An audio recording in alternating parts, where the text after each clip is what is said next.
श्रीकृष्ण श्रीकृष्ण श्रीकृष्ण श्रीकृष्ण गुरुर्ब्रह्मा गुरुर्विष्णुः गुरुर्देवो महेश्वरः गुरुः साक्षात् परं ब्रह्म तस्मै श्री गुरवे नमः तस्मै श्री गुरवे नमः। हरि ओम तत्सत्। సదాచారం 22వ శ్లోకం. విశుద్ధం కేవలం జ్ఞానం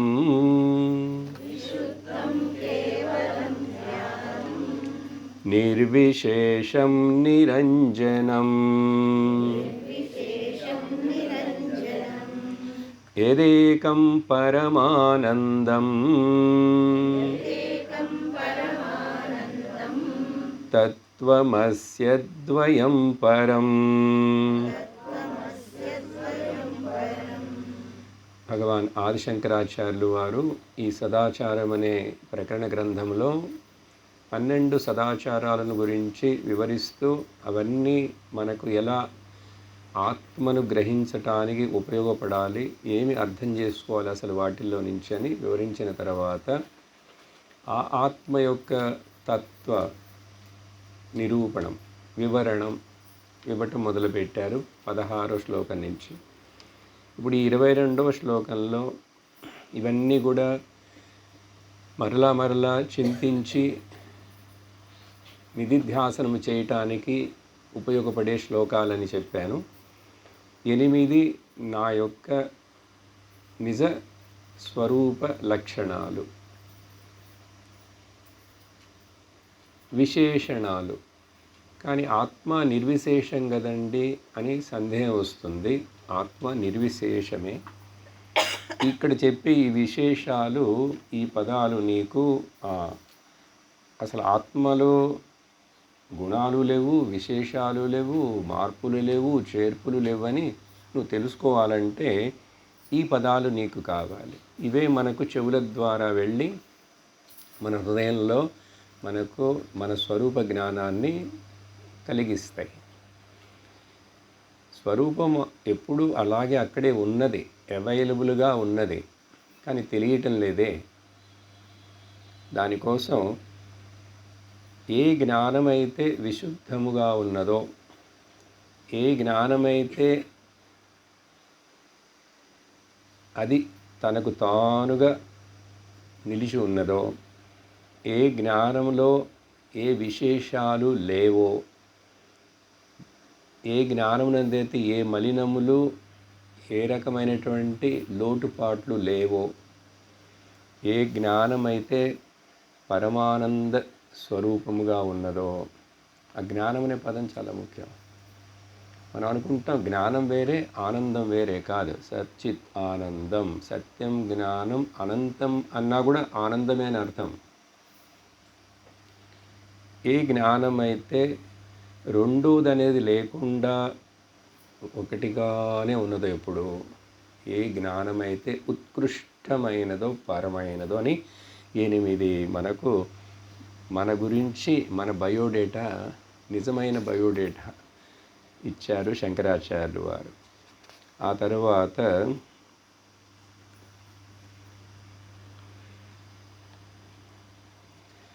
ఇప్పుడు ఇన్ని పదాలు చెప్పాం కదా, దీంట్లో ఇది ఒక ఆలోచనే కదండి, థాటే కదా. నేను శుద్ధుడను, నేను ముక్తుడను, నేను నిర్మలుడను అనేది ఒక థాటే. ఇది ఆలోచన అయినప్పటికీ కూడా అనాత్మ ఆలోచనలను తొలగించి ఈ ఆలోచనలు పెట్టడం చేత నీకు మనస్సు శాంతముగా ఉంటుంది. మనస్సు నిన్ను బాధించదు, మనస్సు దుఃఖపడటం చెయ్యదు ఇంకా. అందువలన ఇది థాటే. అనాత్మ గురించి మన పిల్లలు, మన ఆస్తులు పాస్తులు, మన ఆరోగ్యము, మన శరీరము, ఇవన్నీ కూడా ఆలోచనలే. అప్పుడు అనాత్మ ఆలోచనలను తొలగించి ఈ ఆత్మ బ్రహ్మము యొక్క స్వరూప లక్షణాలని ఇవి ఆలోచనలుగా చింతిస్తాం. అలా చింతిస్తూ కొంచెంసేపు కూర్చొని చేసే ధ్యానమునకు వేదాంతంలో నిధిధ్యాసనము అని పేరు. సరే, ఆ తర్వాత ఈరోజు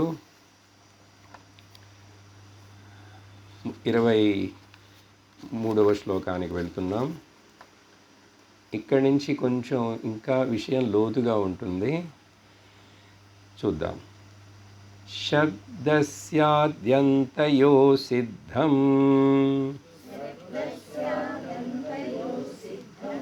మనసోపి తథైవ చ మధ్యే సాక్షితయా నిత్యం తదేవ త్వం భ్రమం జహి.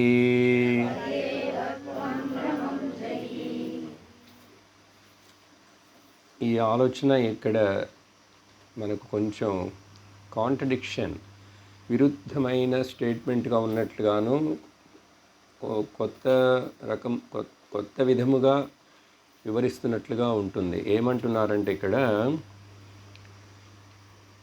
శబ్దస్య, శబ్దం ఇప్పుడు ఒకనే మాట, ఓం శబ్దం.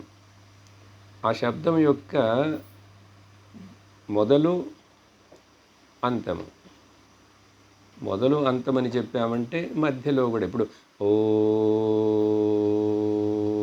ఏదో ఆ 10 సెకండ్ ఉందిగా, అవి ఉన్నప్పుడు మధ్యలో, చెప్పడానికి ముందు లేదు, చెప్పడానికి ప్రారంభము, చెప్తూ ఉండటం, చెప్పి ముగించటం. శబ్దస్య ఆది అంత మధ్యయోహో అని కూడా, మధ్య అని కూడా చేర్చుకోవచ్చు. అప్పుడు కూడా సాక్షితయా నిత్యం చైతన్యం ఉంది.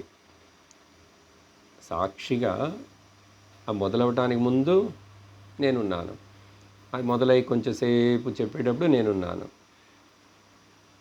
చెప్పడం ముగిసిపోయింది, శబ్దం నిలిచిపోయింది, ఆ తర్వాత కూడా నేనున్నాను. శబ్దస్య ఆది అంతయోహో, 2 లైన్ల నుంచి తీసుకోవాలి పదం. సాక్షితయ, సాక్షిగా, నిత్యం ఏది ఉన్నదో అదే నువ్వు, నిత్యం. తదేవత్వం అనేది మామూలు స్టేట్మెంటు, నిన్న కూడా మాట్లాడాం. అప్పుడప్పుడు ఎక్కువగా వేదాంతంలో ఇదే చెప్తాం.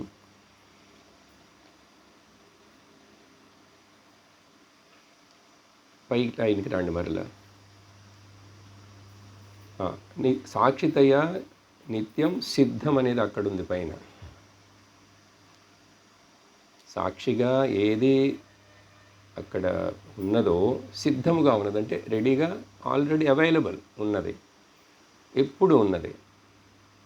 ఎందుకంటే ముందు మధ్య తర్వాత అన్నాం కాబట్టి ఎప్పుడు ఉన్నదని చెప్పాలి, ఎల్లవేళలా. దానికి వేళలు లేవు, కానీ అది మరి గుర్తించాలంటే 3 వేళలా అది ఉంది, 3 అవస్థల్లోనూ అది ఉంది, 3 శరీరాలు లేకుండా కూడా అది ఉన్నది అని చెప్పినట్లుగా నిత్యం సిద్ధం. తదేవ త్వం, అది నువ్వు. ఇప్పుడు పైకి రండి మరలా. మనసః అపి తద ఏవచ, మనస్సులో ఆలోచనలు వచ్చేటప్పుడు, ఆలోచన రావటానికి ముందు నేనున్నానుగా, నాకు ఇప్పుడు ఏ ఆలోచనలు లేవండి. ఇప్పుడు ఆలోచనలు రావటం మొదలుపెట్టినాయండి, మళ్ళీ ఇప్పుడు అవన్నీ పోయినాయండి. నిన్నటిదాకా బాగా సంతోషంగా ఉన్నాను, మనసు సమాధానంగా శాంతిగా ఉంది, కానీ ఇవాళ డిస్టర్బ్ అయింది. మళ్ళీ రేపు చెప్తాను, మళ్ళీ ఇవాళ బాగైందండి. ఎట్లా తెలిసింది నీకు?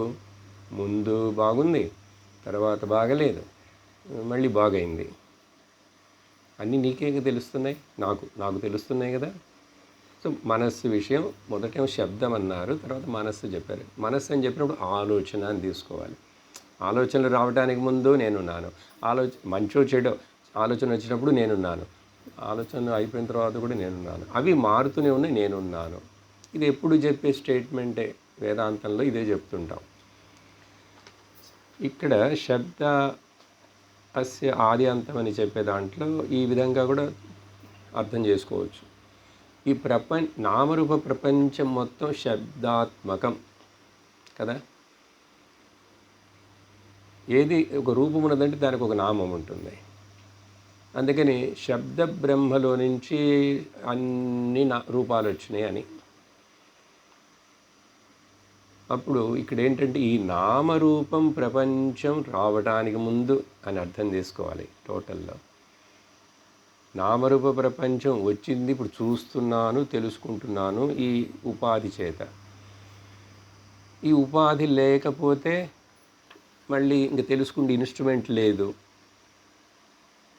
కానీ నామరూప ప్రపంచం రావటానికి ముందు, వచ్చిన తర్వాత, అది లేనప్పుడు కూడా నేనున్నాను, సాక్షితయ్యా. ఇప్పుడు నిద్రకు అప్లై చేయండి. పగలంతా అన్నీ తెలుస్తున్నాయి, నిద్రపోతే ఏమీ తెలియట్లేదు, మళ్ళీ నిద్రలేస్తే అన్నీ తెలుస్తున్నాయి. సో తెలుస్తున్నప్పుడు నేనున్నాను, ఏమి తెలియనప్పుడు నేనున్నాను, మరలా తెలుస్తుంది అన్నప్పుడు నేనున్నాను. అలా మొత్తంగా తీసుకుంటే దీన్ని ఉపనిషత్తులో చెప్పేటప్పుడు సదేవ సౌమ్య ఇదమగ్ర ఆసీత్ అని చెప్పి సత్తు చెప్పారు, చిత్తు చెప్పలేదని అడగకూడదు. ఎందుకంటే సత్తు ఉన్నదంటే అక్కడ చిత్తు ఉన్నది. చిత్తు వ్యక్తం కాదు, ఆ మీడియం సత్తు గనక షైనింగ్గా లేకపోతే, అది కనపడినందువలన, వ్యక్తం అవ్వనందువలన లేదని చెప్పకూడదు. అద్దంలో మన మొహం కనపడుతుంది, మరి ఈ నేల మీద కనపడలేదు. ఈ నేలకు కూడా కనుక మార్బుల్లాగా బాగా పాలిష్ పెట్టి, డబుల్ పాలిష్, ట్రిపుల్ పాలిష్ పెడితే మొహం కనపడుతుంది కదా. ఇప్పుడు పాలిష్ లేదు, మొహం కనపడలేదు కాబట్టి మొహం లేదంటావా? మూర్ఖుడు అంటాం. మొహం లేదంటే ఎట్లా అంటాం? ఉంది. సరే చెప్పి ఇప్పుడు చివరిలో చెప్పే ఒక చిన్న 2 వార్తలు మాత్రం మనల్ని తల్లకిందులు చేస్తాయి. నువ్వు ఇట్లా అనుకుంటే, ఒకవేళ ఈ విధంగా నువ్వు అనుకుంటే అది భ్రమ. అదేంటండి? ప్రతిరోజు ఇదేగా చెప్తున్నారు వేదాంతంలో చాలాసార్లు, మళ్ళీ తదేవత్వం, ఇది మాత్రమే నేను అంటే ఏంటి? ఆ సాక్షి ఆ ముందు వెనక మధ్యలో ఇలా మాత్రం అదే నేను అనుకుంటుంటే అది భ్రమ మాత్రమే. ఆ భ్రమను వదిలిపెట్టు అంటున్నారు. అదేంటి భ్రమ ఎట్లా అవుతుంది? ఎందుకు వదిలిపెట్టాలి? ఏం చెప్పదలుచుకున్నారు ఈయన ఇక్కడ శంకర్లు?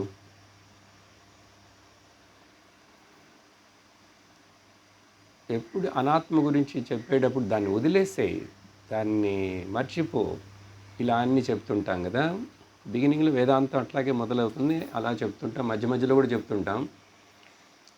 అందువలన ఏమవుతుందంటే ఎట్లా వదిలిపెట్టాలి, ఏం వదిలిపెట్టాలి? ఇదేంటి తీసుకెళ్ళి ఏదైనా కవర్లో బ్యాగ్లో ఉన్నటువంటి అరటి తొక్కులు డస్ట్బిన్లో వేసినట్టు అక్కడ పడేసాయి. అట్లా కాదుగా. ఎలా వదలాలి, ఏమి వదలాలి, ఎక్కడ పడేయాలి దీన్ని తీసుకుపోయి? అలా చేయగలమా? చెయ్యలేం. అప్పుడు ఏంటి చెప్తున్నారంటే, బాబు అసలు ఆ మనస్సు, ఈ నామరూపాలు ఇవన్నీ కూడా అన్నీ నీలోనే ఉన్నాయి. ఇప్పుడు మన స్ట్రగుల్ ఏంటంటే శరీరాన్ని మర్చిపోవాలి. అడుగుతాను, ఎందుకు మర్చిపోవాలి?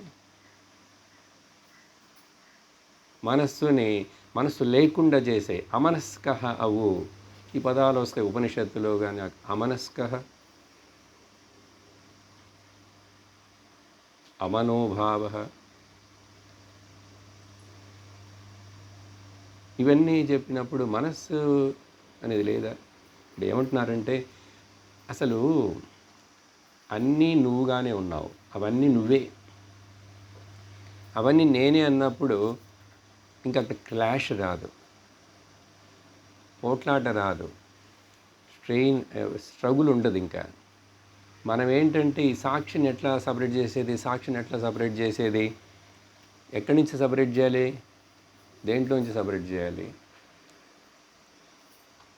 అనాత్మని గురించి చెప్పేటప్పుడు ఒక్కొక్క లెవెల్లో ఏం చెప్తామంటే అవన్నీ శరీరాన్ని తిట్టాం, ఈ మనస్సు వికారం ఉన్నది, ఇది నిన్ను చాలా దుఃఖపరుస్తుంది, చెప్పింది వినకు, ఇవన్నీ అన్నాం. ఎందుకు అంత స్ట్రగుల్ పడతావు? ఇవన్నీ అసలు నీవే కదా, నీలోనే ఉన్నాయి కదా, నీవిగానే ఉన్నాయిగా, నీతోనే ఉన్నాయి. కానీ నువ్వేం చేస్తున్నావంటే అసలు నీ నిజస్వరూపం శుద్ధం, విమలం, విశోకం అని అవి తెలుసుకోనందువలన ఇక్కడ మార్పులతో ఉన్నటువంటి నీ చుట్టూ, నీ మీద, నీలో కనపడుతున్న వీటిని నువ్వు పట్టుకొని ఏం చేస్తున్నావంటే ఇవి నిజం అనుకుంటున్నావు. ఏది ఉండుట చేత ఇవి కనపడుతున్నాయో దానిని మర్చిపోతున్నావు, అందుకని దుఃఖం. అందువలన ఇక్కడ వదిలిపెట్టడానికి ఏమీ లేదు, పట్టుకోవడానికి ఏమీ లేదు.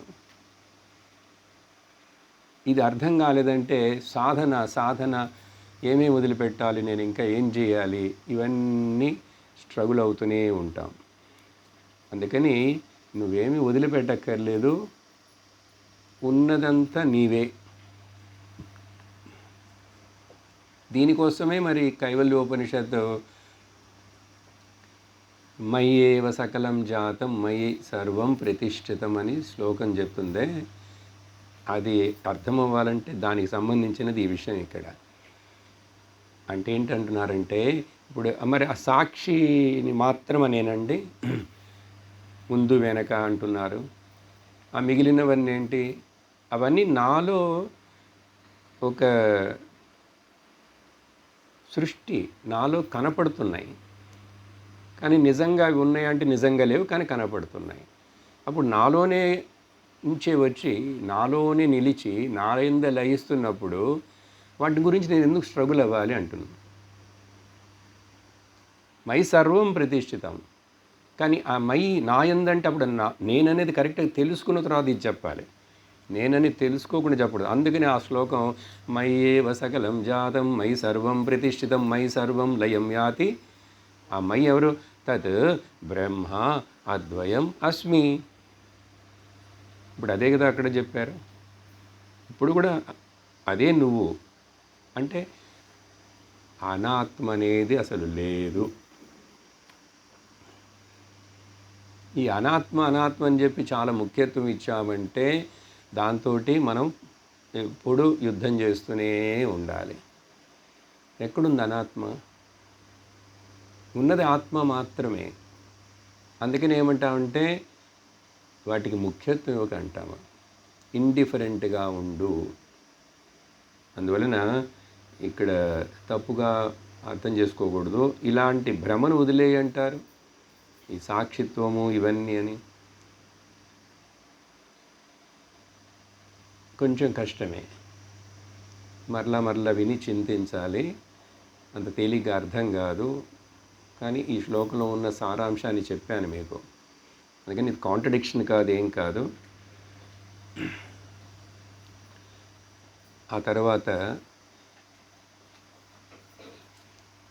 ఈ నాలోనే అన్నీ ఉన్నాయి అంటే ఏంటి? ఉన్నవి కనిపించేవి, ఇవి కేవలం ప్రొజెక్షన్ అంటున్నాం కదా. ఒక ప్రొజెక్షన్కి ఏం చెప్పాలి తెలుగులో? చూసారు, తెలుగులో కూడా వెతకాల్సి ఉంటుంది. విక్షేపం కరెక్టే. అన్నీ అట్లా కనపడుతున్నాయి, జస్ట్ ప్రొజెక్ట్ చేయబడినాయి. విక్షేపం అంటే స్కాటర్డ్ అయి కనపడుతున్నాయి. కనపడేవన్నీ నిజం కాదుగా, కనపడినంత మాత్రం నిజం కాదు. నిన్న ఏం చెప్పారు? కనపడుతున్నది కుండ అంటే అందువలనే అది నిజం కాదు. కనపడింది ఇంద్రియాలని నిజం కాదని నిన్న ఒక శ్లోకం చదివాం కదా, కుండని చూపించి. సరే, ఇప్పుడు ఇక్కడ ఎందుకు ఇది చెప్తున్నారంటే అసలు కారణం వరల్డ్ ఈజ్ ఇల్యూషన్. ఈ సృష్టి అంతా ఒక భ్రాంతి మాత్రమే. ఇల్యూషన్ అయినటువంటి ప్రపంచమును, భ్రాంతి అయిన ప్రపంచమును మీరు ప్రేమించగలరా? పుస్తకాలే చూడకండి, ఇక్కడ చూడండి. ప్రేమించగలరా? మీ నీడ అనేటువంటిది అది ఒక జస్ట్ నీడ, అది నిజం కాదు. మీ నీడను మీరు ప్రేమించగలరా? నువ్వు ఇల్యూషన్ అని అంటే మీ నీడతోటి మీరు షేకండ్ ఇస్తారా? ఇవ్వగలరా? మరి ప్రపంచం మొత్తాన్ని ప్రేమించు అని చెప్తే ఇల్యూషన్ అయిన దాన్ని ఎట్లా ప్రేమిస్తావు? అందుకని ఆ ఇల్యూషన్ అనే పదం వద్దు. సర్వం బ్రహ్మం అనే, అది ఇల్యూషన్గా కనపడుతున్నప్పటికి కూడా సర్వం బ్రహ్మం. మనకి ఇక్కడ మరి ఈ మనసు ఉన్నంత వరకు ఆ ప్రేమ అనేది కావాలిగా. భక్తిలో అదే కదా, ఈ సృష్టి అంతా ఈశ్వరుడిదని చెప్పి. ఎందుకట్లా? అట్లా ప్రేమ భావం, విశాల భావం రాకపోతే సంకుచితమైన చిన్న బావిలో ఉన్న చిన్న కప్పలాగా నీ మనస్సు ఉంటే నువ్వు దుఃఖపడతావు, కృంగిపోతావు, సంకుచితమైపోతావు. అందువలన నీకు దుఃఖం వస్తూనే ఉంటుంది. అట్లాంటి ఆ మనస్సు యొక్క కకూన్, చిన్న గూడు, దాంట్లో నువ్వు బయటికి రావాలంటే ప్రపంచం మొత్తాన్ని, జగత్తును ప్రేమించన్నా. అందుకని అది ఇల్యూషన్ అంటే ఎట్లా ప్రేమిస్తావు? నేనే అది, నన్ను నేను ప్రేమించుకుంటున్నానా లేదా? ఆత్మనస్తు కామాయ సర్వం ప్రియం భవతే. అప్పుడు అదే నేనైనప్పుడు ఆ ప్రపంచాన్ని కూడా నేను ఎందుకు ప్రేమించకూడదు? ఆ దృష్టిలో. అందుకని ఇక్కడ ఇల్యూషన్ అనేది ఏం లేదు, సర్వం బ్రహ్మం మాత్రమే ఉంది. అందుకని సాక్షిని మాత్రమే నేను, ఇవన్నీ వేరంటే దెన్ నీవు ఇదంతా ఈశ్వరుడు స్వరూపం అని కానీ, ఈ ప్రపంచం మొత్తం నా యొక్క ప్రతిబింబమే అని కానీ, లేక నా యొక్క అంశమే అని కానీ నువ్వు భావించలేవు. అందుకని లిమిట్ చేసుకొని ఆలోచించకు. నేను ఎప్పుడు వీటిని మూడిటికి వెనకున్నాను కానీ అవి నేను కాదు, అవన్నీ నిజం కాదు, కానీ అవి నేను కాదని కాదు, అవి నాలోనే ఉన్నాయి, నా యందే కనపడుతున్నాయని చెప్తున్నప్పుడు అప్పుడు సర్వమును ప్రేమించగలవు. చిత్త విశాలతకి ఈ భావన అర్థం కావాలి. అర్థమైందా? అందుకని ఎక్కువ కాంట్రడిక్షన్ అక్కర్లేదు, దాంట్లో ఏం లేదు. దీనికి ఒక ఉదాహరణ చెప్తాను, తర్వాత శ్లోకానికి వెళతాం. ఏమిటంటే, అలలున్నాయి సముద్రంలో. ఈ అలలు నీళ్ళతోటి మాట్లాడుతున్నది అనుకుందాం. అలలు నీళ్ళతో చెప్తుంది, చూడు చూడు ఆ పెద్ద అల ఉందే, అది నా మీదకి వచ్చేసి అట్లా నన్ను ముంచేసింది, అది ఎప్పుడు వచ్చినా నన్ను గుద్దుతూనే ఉన్నది అని చెప్పి అల నీళ్ళతో మాట్లాడింది. లేక సముద్రం అంటుంది, సముద్రం నా పేరు తెలుసా, నేను ఎంత పెద్ద, నన్ను చెప్పే నిన్ను అసలు నీ పేరు ఎవరు చెప్పరు. బీచ్కి వెళ్ళి ఏమంటాం, హే సముద్రం చూడు ఎంత బాగుంది అంటాం. నువ్వు చూస్తున్నది ఏంటి? నీళ్ళను చూసి సముద్రం అంటావేంటి? అప్పుడు ఆ సముద్రం నీళ్ళని అడుగుతుంటే, ఈ అల నీళ్ళని ఇట్లా అడుగుతుంటే ఆ నీరుకి వీళ్ళు మాట్లాడేది ఏమైనా అర్థమవుతుందా? అర్థమవుతుందంటే ఏంటి? మీనింగ్లెస్ టాక్, అర్థం లేని మాటలు మాట్లాడుతున్నారు. నీళ్ళ దృష్టిలో అల ఏమిటండి? నీళ్ళ దృష్టిలో సముద్రం ఏమిటండి? నీళ్ళే. కానీ ఇక్కడ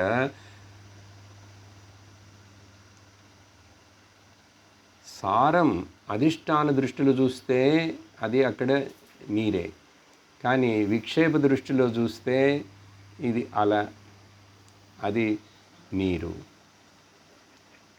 ఇప్పుడు ఇక్కడ రెండు పదాలు ఉన్నాయి. ఒకటేమో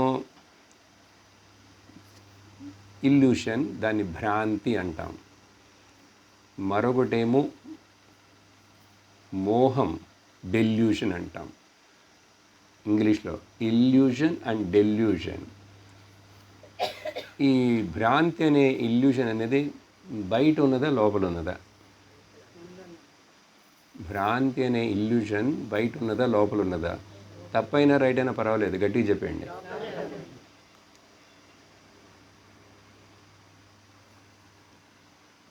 తాడును చూసి పాము అనుకున్నాను, అది ఇల్యూషన్. అది ఎక్కడ లోపల ఉంది? ఎక్కడి నుంచి మీకు ఆ ఇల్యూషన్ లోపలికి వెళ్ళింది మీకు తెలిసింది, బయట ఉన్నది. Illusion is always out side,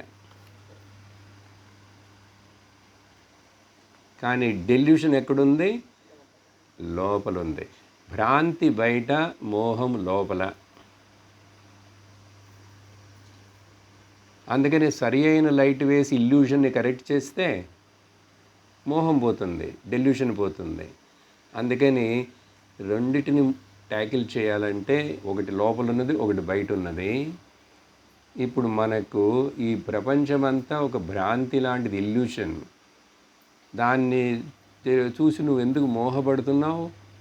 delusion లోపల, ఇల్యూషన్ బయట. ఇక్కడ ఇల్యూషను డెల్యూషన్ రెండు లేవు, ఉన్నదంతా ఒకటే. ఒకటే ఉన్నప్పుడు ఎందుకు ఈ గలాట, ఈ పోట్లాట రెండు ఉన్నాయని అర్థమైందా? చింతించండి మరలా. ఏ ఇల్యూషన్ అయినా సరే, మన చుట్టూ ఉన్నవన్నీ ఇల్యూషన్సే, భ్రాంతి అని చెప్పేస్తున్నది వేదాంతం. దాన్ని మనం ఇక్కడ లోపల అనవసరమైనటువంటి ఇంపార్టెన్స్ ఇచ్చి, ముఖ్యత్వం ఇచ్చి, దాని వలన మనం సఫర్ అవుతున్నాం.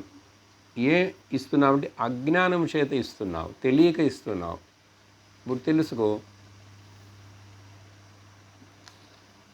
బయట భ్రాంతి అది ఎట్లా నన్ను మోహిస్తుంది, డెల్యూట్ చేయదు అని చెప్పి కరెక్ట్ చేసుకోవాలి.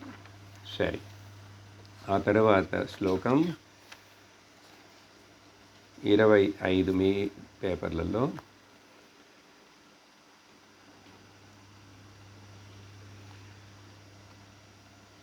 చిన్మాత్రైకరసే విష్ణో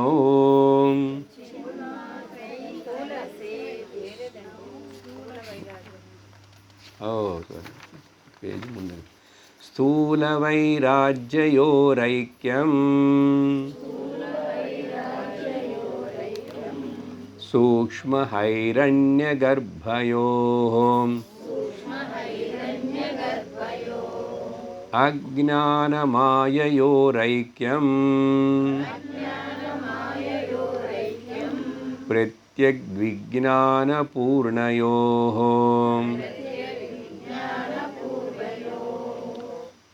ఆ ముందు శ్లోకం వరకు శంకరాచార్యుల వారు చెప్పిన విషయం ఏమిటంటే త్వం పద విచారణ,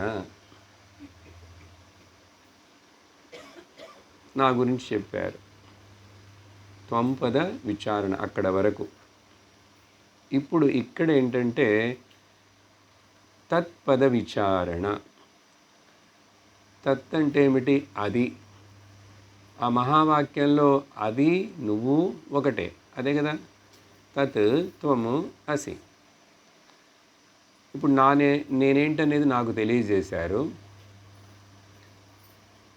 అందుకని నేను ఇప్పుడు ఇల్యూషను డెల్యూషన్ గురించి మాట్లాడింది. ఇప్పుడు ఇంకా మరి బయట ఉన్నది చూసావా, తత్. ఇక్కడ తత్ అంటే జగత్తుని తీసుకోవాలా లేక ఈశ్వరుడిని తీసుకోవాలా?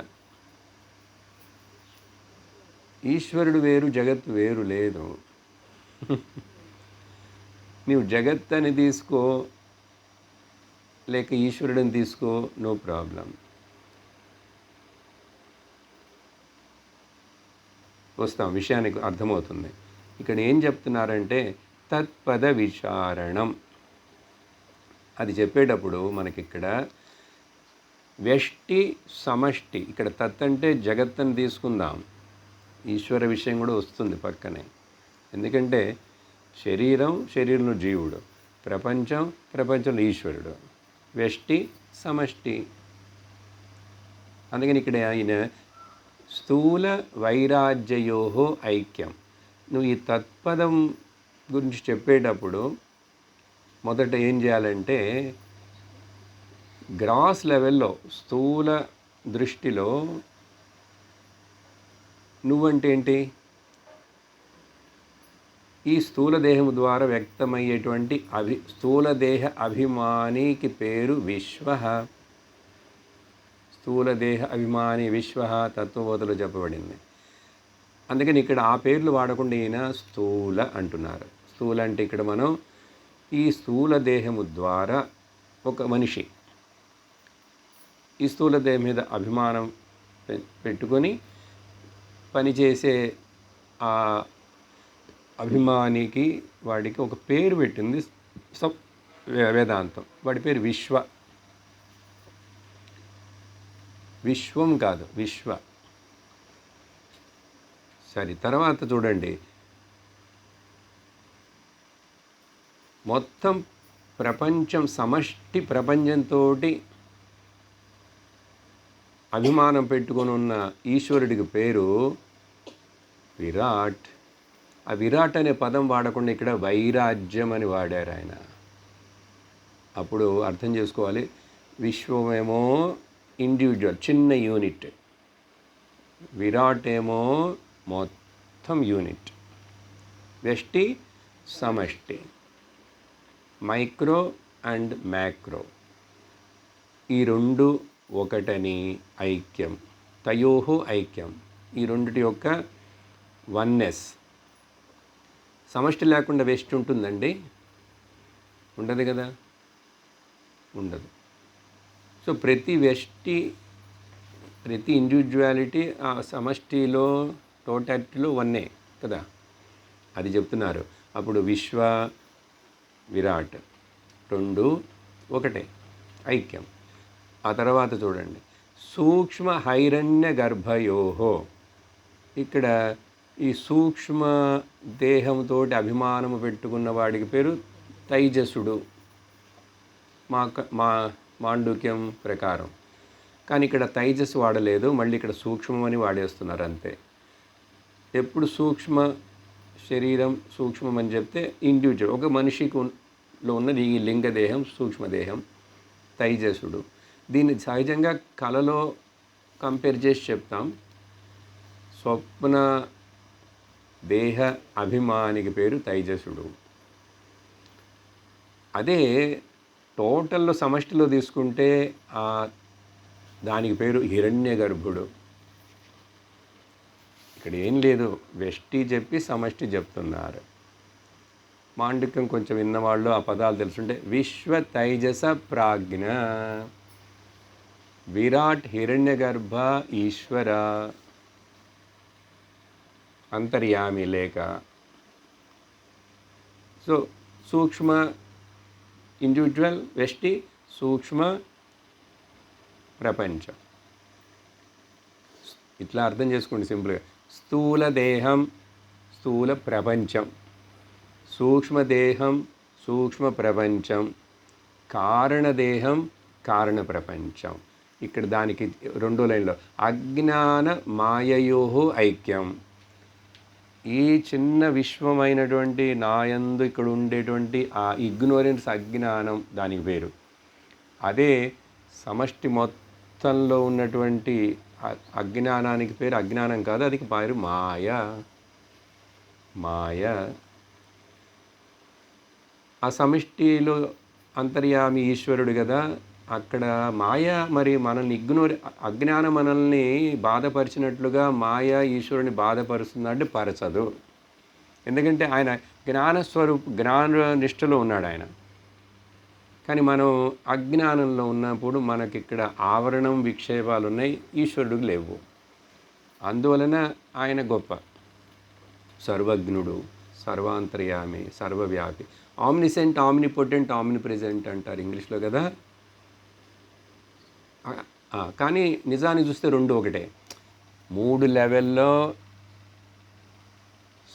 స్థూలం 3, స్థూల సూక్ష్మ కారణం ఇండివిజువల్ శరీరాలు, కానీ అక్కడ ప్రపంచాలు, స్థూల ప్రపంచం, సూక్ష్మ ప్రపంచం, కారణ ప్రపంచం. ఇక్కడ శరీరం చెప్తాం. ఇవి 2 6 మొత్తం వచ్చినాయా, 3 జోడీలు, అవన్నీ ఒకటే, 2 కలిపి అలా చేసి ఐక్యం. ప్రత్యగ్ విజ్ఞాన పూర్ణయోహో. ఇక్కడ అజ్ఞాన మాయయోహో అని చెప్పారు. వాటిని ప్రత్యక్ విజ్ఞాన అంటే ఇండివిజువల్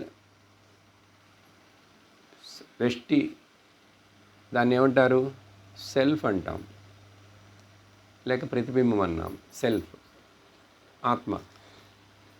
ఇక్కడ చెప్పేటప్పుడు ఒక మనిషికి ఆత్మ అంటుంటాం, అదే మొత్తంగా చెప్పేటప్పుడు బ్రహ్మం అంటాం, లేక పరమాత్మ అంటాం. చూడండి, ప్రత్యేక్ అంటే ఈ రెండింటికి మధ్యలో విజ్ఞాన పూర్ణయోహో. ఇక్కడ జ్ఞానం ఉంది, వచ్చిందంటే జ్ఞానం రానంత వరకు సరే. మామూలుగా ఆత్మ కాన్షియస్నెస్ జ్ఞానమే కదా, ఎరుక జ్ఞానమే కదా. వ్యష్టి జ్ఞానం, సమష్టి జ్ఞానం, ఈ 2 కూడా ఒకటి, ఐక్యం. ఇలా ఈ 4 రకాలుగా ఐక్యమును అర్థం చేసుకోవాలి. ఐక్యమును అర్థం చేసుకోవాలి. ఇప్పుడు దీంట్లో ఏంటంటే ఆ 4వది మాత్రమే నిజముగా ఈ 3టికి సపోర్ట్ చేస్తున్నది, అది అర్థం చేసుకోవాలి. ఈ 3 దేహాలు, 3 ప్రపంచాలు బ్రహ్మం చేతనే, ఆత్మ చేతనే, అంటే ఆత్మ అంటే టోటల్ ఆత్మ చేతనే సపోర్ట్ చేయబడినాయి. అందుకని ఇప్పుడు మొత్తం 4 వచ్చినాయి మనకు కదా అని చెప్పి ఇక్కడ మనకు ఆ తత్ అనేటువంటిది అనేది తెలియజేశారు. తొమ్మని తెలియజేసినప్పుడేమో నా యొక్క స్వరూప లక్షణాలు చెప్పారు. ఇక్కడ ఈ స్థూల దేహాన్ని నెగెట్ చేయమన్నారు. ఇదంతా వికారాలతో కూడిందని సమష్టి చెప్పారు. ఆ తర్వాత ఇప్పుడు తర్వాత శ్లోకంలో చూస్తాం.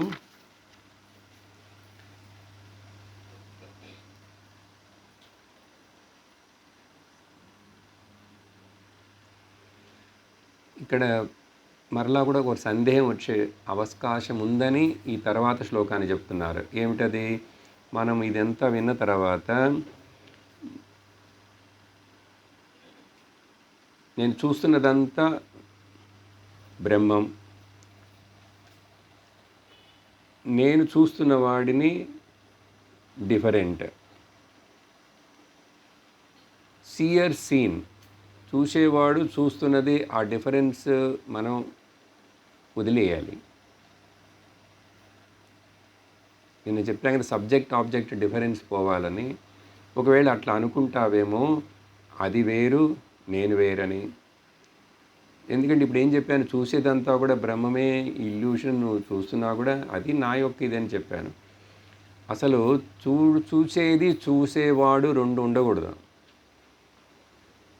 చూసారా, 2 ఉంటే ద్వైతం వస్తుంది కదా. నిన్న క్లిప్ చూపించాను కదా, ఇది నేను చూస్తున్నానని. ఇప్పుడు నిద్రలో ద్వైతం లేదు కదా, అందుకని అక్కడ పూర్ణ ఆనందం ఉంది. ద్వైతం ఉంటే పూర్ణ ఆనందం రాదు. అందుచేత ఇక్కడ ఈ శ్లోకంలో అలా అనుకోకు. అసలు రెండు లేవనేది చివరి నిర్ణయం కదా, ద్వైతం అనేదే లేదు. చిన్మాత్రైకరసే విష్ణో బ్రహ్మాత్మైకస్వరూపకే భ్రమయేవ జగజ్జాతం రజ్వాం సర్పభ్రమో యథా.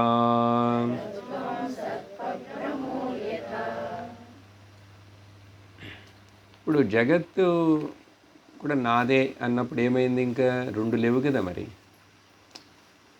జగత్తు నేనే, నా యొక్క ఎక్స్ప్రెషనే అన్నప్పుడు ఇంకా నేనే ఉన్నాను, రెండోది లేదు. అప్పుడు రెండోది లేని నేను గురించి మరలా ఇప్పుడు ఇక్కడ 2 లేవు, ఉన్నది ఒకటే బ్రహ్మం అని చెప్పడానికి చిన్మాత్ర ఏకరసే. ఇక్కడ పారండి, జ్ఞానమును తీసుకొస్తున్నారు. చిన్న అంటే చిత్ అని అర్థం. ఇక్కడ దాన్ని చిత్ అని కూడా వాడతారు. చిన్మాత్ర ఏకరసే, అంతా కూడా ఒకే జ్ఞాన ఘనం, చిత్ ఘనం. అంటే ఏంటంటే డివిజన్ లేని, ఇండివిజబుల్, అన్డివైడెడ్, ఏకరసం అంటే ఒకే ఒక విషయం. రసం అని చెప్పినందువల్ల ఆనందం కూడా చేర్చుకోవచ్చు. ఒకే ఒకటి ఉన్నది. The essence is one. ఇక్కడ రసం అంటే ఎసెన్స్ కూడా అని అర్థం. అదేమిటంటే విష్ణు. ఇక్కడ విష్ణు పదం శంకరాచార్యులు వాడేది నిన్న మొన్న చెప్పినట్టుగా సర్వత్ర యత్ తిష్టతి తత్ విష్ణు. అంతటా వ్యాపించున్నది ఏదో అది విష్ణు.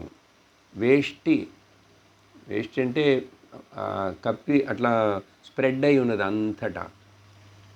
అంతటా ఉన్నది, అంతటా నిలిచి ఉన్నదాన్ని విష్ణు అంటారు. ఆ దృష్టిలో తీసుకోవాలి ఇక్కడ. అప్పుడు అలా తీసుకుంటే ఇంకేముంది? బ్రహ్మ ఆత్మ ఐక్య స్వరూపకే. సో పైన నీకు 3 శరీరాలు, 3 ప్రపంచాలు అది ఇది అని చెప్పాను, కన్ఫ్యూజ్ అవ్వకు. ఇన్నున్నాయండి, 3 + 3 6 లేవు, 16 లేవు. One without second. అందుకని బ్రహ్మ ఆత్మ, ఇక్కడ చూడండి, జీవాత్మ పరమాత్మ ఐక్యాన్ని చెప్తున్నారు. మహావాక్యమే కదా మరి అది. ఆ మహావాక్యం యొక్క విశ్లేషణ ఇదంతా. తత్వమసి అని నిన్ననే చెప్పారు. ఇప్పుడు నీకు అది అర్థమవుతున్నదా ఏం చెప్తున్నానో అని చెప్పి ఈ విశ్లేషణ అంతా వచ్చింది. సార్ విశ్లేషణ చేసేటప్పుడే కొంచెం కన్ఫ్యూజ్ వస్తుంది మరి. ఈరోజు డెల్యూషన్ అని చెప్పి మీరు డెల్యూట్ చేశారు మమ్మల్ని. బ్రహ్మ ఆత్మ ఏక స్వరూపం, అవి 2 ఒకటే బాబు, సరేనా? అందుకని ఈ జగత్ అనేది వేరుగా ఏదో ఉన్నది అని చెప్పి ఆ భ్రమను, ఈ జగత్ అనేది జగజ్జాతం. జగత్ పుట్టిందా? జగత్తు పుట్టలే, ఏం పుట్టలే. భ్రాంతి ఎట్లా పుడుతుంది? ఇప్పుడు భ్రాంతి అనేది ఈ ఇంద్రియాలకి కదండి. ఎండమావులు కళ్ళు చూస్తున్నాయి, లేని నీళ్లను చూస్తున్నాయి, అవి లేని రంగులను చూస్తున్నాయి ఇంద్రధనుస్సులో, లేని నీలం రంగును చూస్తున్నాయి కళ్ళు ఆకాశంలో. అది భ్రాంతి అంటే. ఈ 3 సహజంగా చెప్పే ఉదాహరణలు. ఎండమావులు లేవు కదా. అదేవిధంగా ప్రపంచం కనపడుతున్నది కదండి. కనపడినంత మాత్రాన అది నిజం కాదు. ఎండమావులు కూడా కనపడుతున్నాయి కదా. ఎప్పుడైనా ఒకరోజు నిజమైనవి అవి? ఎగ్జాక్ట్లీ అలాగే నీకు కళలు ఎన్నో కనబడుతున్నాయి. ఏ కళ అయినా నిజమా? ఎప్పుడైనా కళకి సత్యత్వం ఇచ్చావా నువ్వు? ఇవ్వలేదు కదా. మరి ఇప్పుడు ఇక్కడ ఇవన్నీ కనపడుతున్నాయి, ఎందుకు వాటికి సత్యత్వం ఇస్తావు? అందుకని మిథ్యాత్వ నిశ్చయం చెయ్యి. సత్యత్వం ఇవ్వకు కనపడినంత మాత్రాన. కాబట్టి అలా జగత్తు పుట్టింది, కనపడుతున్నది, ఉన్నది అని చెప్పడం భ్రాంతి ఏవ. భ్రమ మాత్రమే అది. ఎలా? తాడును, ట్రెడిషనల్ ఎగ్జాంపుల్, తాడును చూసి పాము అనుకున్నట్లు. ఈ ఉదాహరణ కొంచెం ఇక్కడ వినండి. చాలాసార్లు చెప్పిందే. ఆ మసక చీకటి తాడు లేక పూలమాల ఏదో సడన్గా అట్లా మెలికలు తిరుగుంటే పామను అట్లా ఒక అడుగు వెనక వేస్తాను, వెంటనే ఒక శరీరంలో ఒక గగురుపాటు వచ్చేస్తుంది కదా. కానీ నీ గగురుపాటు రాని ఏమైనా కానీ, నీ హార్ట్ బీట్ ఇంక్రీజ్ అయినా కానీ, ఏమైనా కానీ పాము అనేది అసలు అక్కడ ఉన్నదా? ఒకవేళ లేదంటే ఆ కొంచెం సేపు నాకు అనిపించింది చూసారా, ఆ టైంలో పాము ఉందండి, అదే అట్లాగా ఆ కొంచెం సేపులో నన్ను భయపెట్టడానికి ఆ తాడు పాము అయిపోయింది. అది అట్లా పాము అయి నాకు కనపడిందా? నువ్వు అది చూడడానికి ముందు అది తాడే, నువ్వు చూసిన తర్వాత కూడా అది తాడే. ఇప్పుడు లైట్ తెచ్చి చూసి నువ్వు తాడని చెప్పినప్పుడు అది తాడే. నీకు ఆ భయం వచ్చి నీకు ఆ భ్రాంతి ఏర్పడింది, భ్రాంతి పోయింది. ఈ కాలంలో ఎప్పుడైనా కొంచెంసేపు అయినా పాము నిజంగా ఉన్నదా? లేదండి, కొంచెంసేపు ఉంది. నేను అందుకని పాములు బట్టేవాడిని పిలిచాను, వాడు వచ్చి ఊ అని ఊదాడు, ఆ తర్వాత పోయిందండి. లేదు కదా.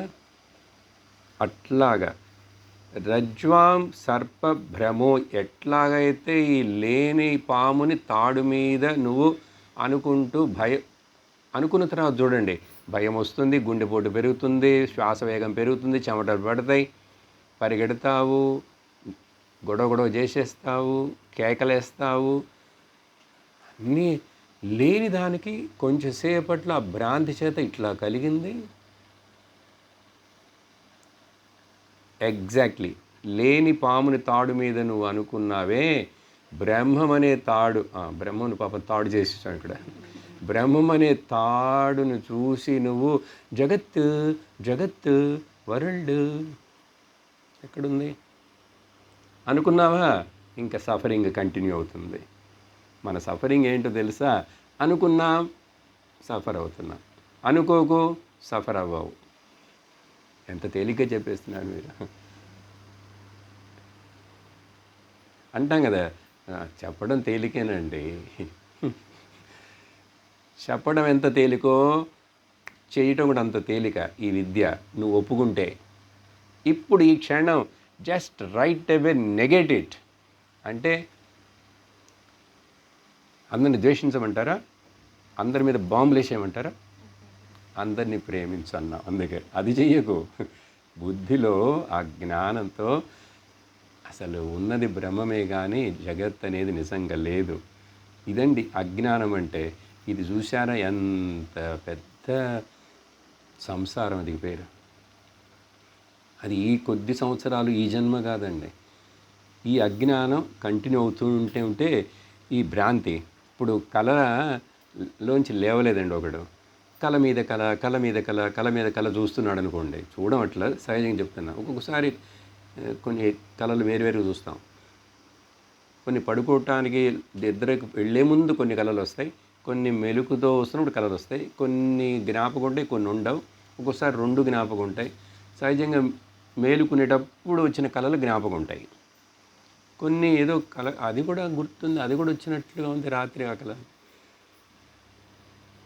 అట్లా భావిస్తాం. కానీ ఆ కళలన్నీ ఎన్నో చూసావు నువ్వు, ఎప్పుడు అవి సత్యమే కాలేదు.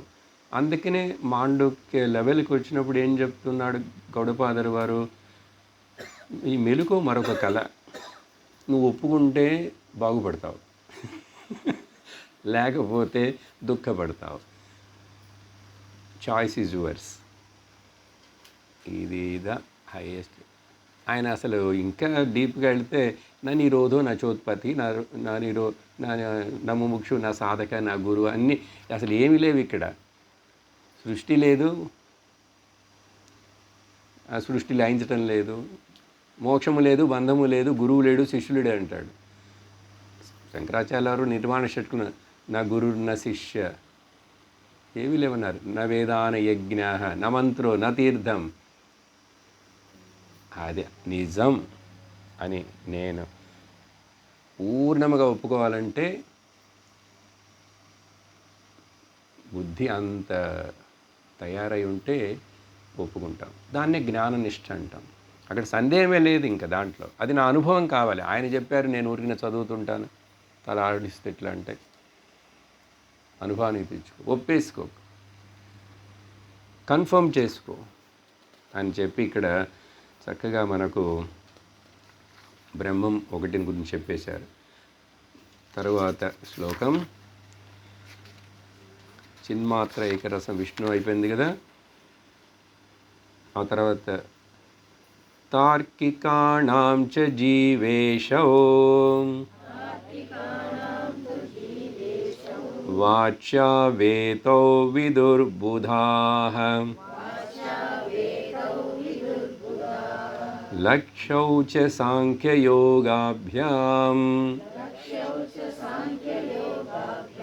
వేదాంతైరైక్యతానయోః.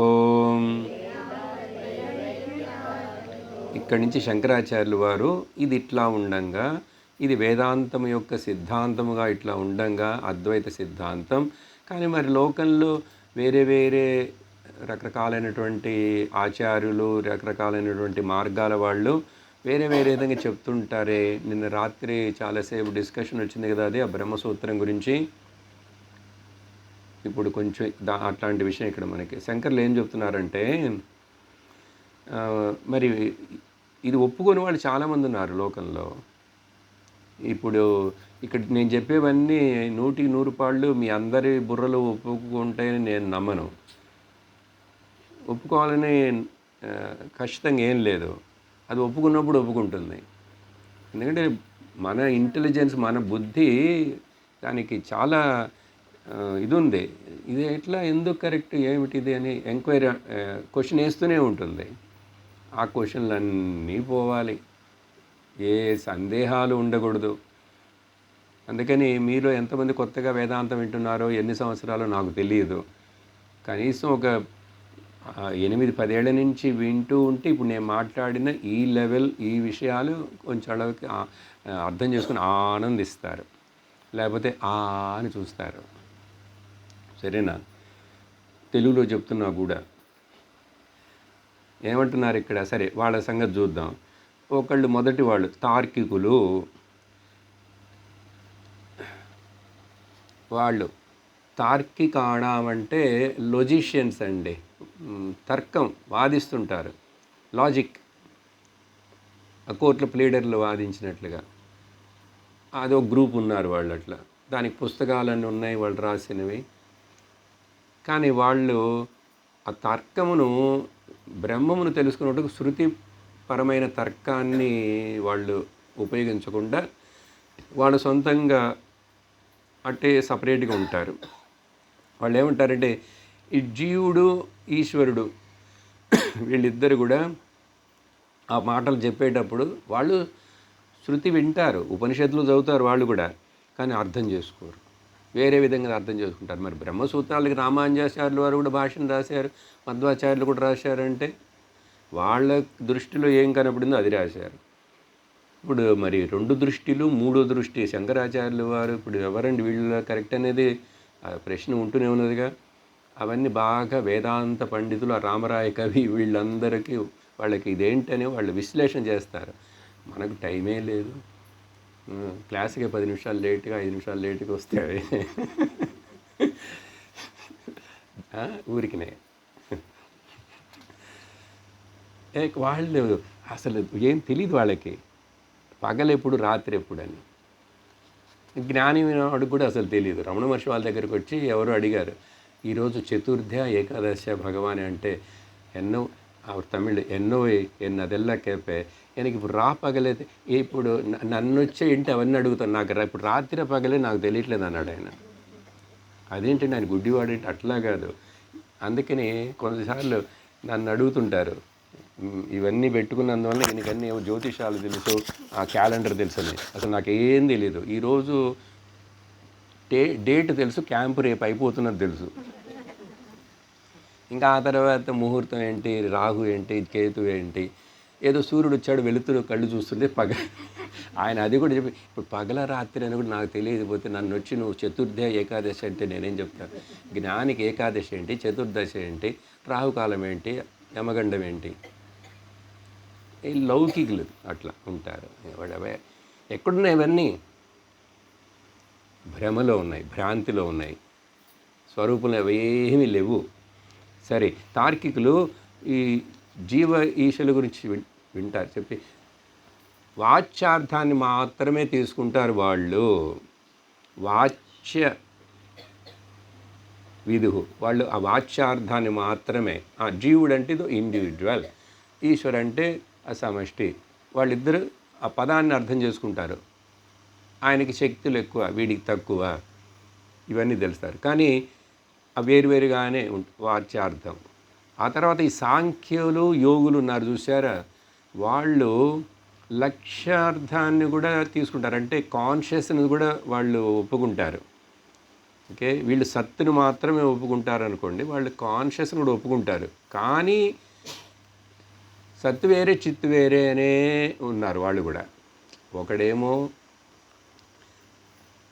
ఆ రెండిట్లో మొదటిదే మాత్రమే వాచ్యార్థం మాత్రమే తీసుకుంటాడు. ఇంకోటి లక్ష్యార్థం తీసుకుంటాడు. కానీ వాచ్యార్థం లక్ష్యార్థం యొక్క అసలు విషయం ఏమిటి అని కేవలం వేదాంతికులు మాత్రమే అది రెండు ఒకటి. ఎప్పుడు తత్ త్వం అని చెప్తే అది నువ్వు ఒకటంటే అదంటే ఏంటి ఇదంటే ఏంటి అనేది వాచ్యార్థం మొదటి గురువు చెప్తాడు. ఆ తర్వాత లక్ష్యార్థముగా చూస్తే ఆ రెండు ఒకటి, వాచ్యార్థముగా చూస్తే అవి రెండు వేరు. ఇప్పుడు మీకు చెప్తాను. తత్వబోధలో చెప్పింది ఏంటంటే స్థూల సూక్ష్మ శరీరాభిమాని త్వం పద వాచ్యార్థ. త్వం అని చెప్పినప్పుడు నేనండి నేనండి నా పేరు సో అండ్ సో 70 కిలోలు ఆడ మొగ. స్థూల సూక్ష్మ శరీరానికి అభిమానం పెట్టుకున్నది నువ్వంటే అది సాధారణ అర్థం. నువ్వంటే అదే. ఇప్పుడు నేను పేరు పెట్టి పిలిస్తే మీరే వస్తారు, అది వాచ్యార్థం. కానీ ఉపాధి వినిర్ముక్తం శుద్ధం చైతన్యం త్వం పద లక్ష్యార్థ. ఈ ఉపాధితో సంబంధం లేకుండా దీని మూలమ ప్రకటనమవుతున్న శుద్ధమైన చైతన్యం. ఎప్పుడు గురువు నువ్వు అన్నారో వాచ్యార్థం చెప్పట్లేదు, లక్ష్యార్థం చెప్తున్నారు. లక్ష్యార్థ దృష్టిలో నువ్వు చైతన్యం, వాచ్యార్థ దృష్టిలో నువ్వు ఫ్యాటీ గై, షార్ట్ పొట్టివాడవు, పొడుగు వాడవు, లావు వాడవు. వాచ్యార్థంలో అది తొమ్మంటే. అదేవిధంగా వాట్ అబౌట్ ఈశ్వర? సర్వజ్ఞత్వాది ఈశ్వర. సమష్టిలో చెప్తే ఆయన అన్నీ తెలిసినవాడు, సర్వమును తన చేతిలో కంట్రోల్ చేస్తున్నవాడు ఈశ్వరుడు అని. అది తత్పద వాచ్యార్థమే. అది తత్పద ఈశ్వరుడికి. ఈశ్వరుడు అంటే ఎవరండి? ఈ జగత్తు మొత్తాన్ని అట్లా నడిపిస్తున్నాడు, కంట్రోల్ చేయడు. ఈశనాతిథి ఈశ కంట్రోల్ చేస్తున్నాడు. కానీ ఆయన ఉపాధి ఉంది. ఉపాధి శూన్య శుద్ధ చైతన్యం, అదే పదం పైన చెప్పింది. ఉపాధి శూన్య శుద్ధ చైతన్యం తత్పద లక్ష్యార్థ. అప్పుడు లక్ష్యార్థంలో రెండు ఒకటి, వాచ్యార్థంలో రెండు వేరు. అందుకనే ఉపనిషత్తులో ఎక్కడ కానీ మహావాక్య విశ్లేషణ వచ్చి తత్పద త్వంపద వాచ్యార్థ లక్ష్యార్థ విశ్లేషణ అని చెప్పేటప్పుడు ఆ క్లాసులు ఇంకా చక్కగా నిదానంగా వినాలి. ఇక్కడ నేను అంత డీప్గా దీన్ని తీసుకుంటే ఒక శ్లోకమే 7 రోజులు మాట్లాడాల్సి వస్తుంది. సరేనా? జస్ట్ ఒక ఐడియా కోసం. అందుకని వీళ్ళు ఏంటంటే ఆ లక్ష్యార్థమే, వాచ్యార్థమే, లేకపోతే ఒకటి దీనికి ఇంపార్టెన్స్ ఇస్తాడు, దానికి ఇస్తాడు. కానీ అద్వైతులు మాత్రమే రెండు ఒక్కటి. వేదాంతై ఐక్యమితి అని నిజంగా జ్ఞాననిష్ఠులైన బుధాహ విదుహు, ఆ వైజ్ పీపుల్, మహాత్ములకి, జ్ఞానులకి వాళ్ళకి కరెక్ట్గా తెలుసు రెండు ఒకటేనని. కానీ మిగిలిన వాళ్ళకి తెలియటం లేదు. సరే, ఇక్కడ నిలిపేసి ఇప్పుడు తర్వాత శ్లోకాలను ఇంకా కొన్ని రకాల schools, the school of thought, వాటిని కూడా తిరస్కారం చేస్తారు. లేకపోతే మరి చుట్టూ ఇన్ని ఉన్నాయి కదండి అనిపిస్తుంటుంది. నేను చూశాను సాక్షాత్తుగా. మాలాగే వేదాంతం కోర్సు చదివిన ఒక ఆవిడ, మాతో పాటు కాదు వేరే ఎక్కడో చదివింది, చాలా రోజులు గీత ఉపదేశం చేస్తుంది. చాలా సంవత్సరాలుగా వేదాంతం చదివింది. ఆ చిన్మయానందుల వారి పర్సనల్ సెక్రటరీ పార్థసారథి గారు, ఆయన కూడా ఒక ఆశ్రమం పెట్టారు కదా, పూనాలో ఉంటుంది ఆయనది. ఆయన లేరు ఇప్పుడు. ఆయన కుమార్తె కూడా ప్రసంగాలు, సత్సంగాలు నడిపేది. నాకు అంతగా తెలియదు వాళ్ళ గురించి. అక్కడ కోర్స్ చేసింది ఆవిడ. తర్వాత క్లాసులు చెప్తుంది. సడన్గా 20 సంవత్సరాల పైన క్లాసులని చెప్పింది. ఇప్పుడు అదంతా వదిలేసి విశిష్టాద్వైతంలోకి వెళ్ళిపోయింది. ఆయన రామరాయ కవేమో అట్నుంచి ఇటు వస్తే, నేను ఇప్పుడు చూస్తున్నాను, నాకు తెలిసిన ఆవిడే నేను ఉండే చోట ఆ క్యాంపస్లోనే ఉండే. విశిష్టాద్వైతం భగవద్గీత క్లాసులు అవన్నీ లేవు. ఇప్పుడు ఏంటంటే ఆ తమిళ్ ఆచార్యులు చెప్తారు కదా, ఆళ్వారుಗಳು వాళ్ళు రాసిన పాసురాలు, తమిళ వేదం, తమిళ ప్రబంధం అవన్నిట్లోకి వెళ్ళిపోయింది. చూసారా, ఎప్పుడైనా ఈ మనసు బుద్ధి ఏదో ఇట్లా వక్రమైపోతుంది, జాగ్రత్తగా ఉండండి. మిమ్మల్ని భయపట్ల, మీరు పోరు. ఎందుకంటే మీరు స్ట్రాంగ్ ఫౌండేషన్ ఉన్న చోటికి వచ్చారు, అది ముఖ్యం. నాకు ఆశ్చర్యంగా ఉంది, మరి ఆ వేదాంతం ఏంటి, కోర్స్ చేసింది ఏంటి, 20 ఏళ్ళు భగవద్గీత టీచ్ చేసేసి ఇప్పుడు మళ్ళీ పాసురం అని చెప్పి ఆళ్వారం వెళ్తావేంటి? అది ఆ విశిష్టాద్వైతం. ఇక్కడ లేనిది అక్కడ ఏమైనా స్పెషల్గా ఉందా? లేక అది ఇది రెండు చేస్తావా? అట్లా చేయలేవు, అది ఇది రెండు. ఇప్పుడు ఆవిడ ఉంది. ఇప్పుడు ఉదాహరణకి ఓం పూర్ణమద పూర్ణమిదం పూర్ణాత్ పూర్ణముదచ్యతే పూర్ణస్య పూర్ణమాదాయ పూర్ణమేవావశిష్యతే. ఓం శాంతి శాంతి శాంతి. హరి ఓం శ్రీ గురుభ్యో నమః. హరి ఓం. హరి ఓం తత్సత్.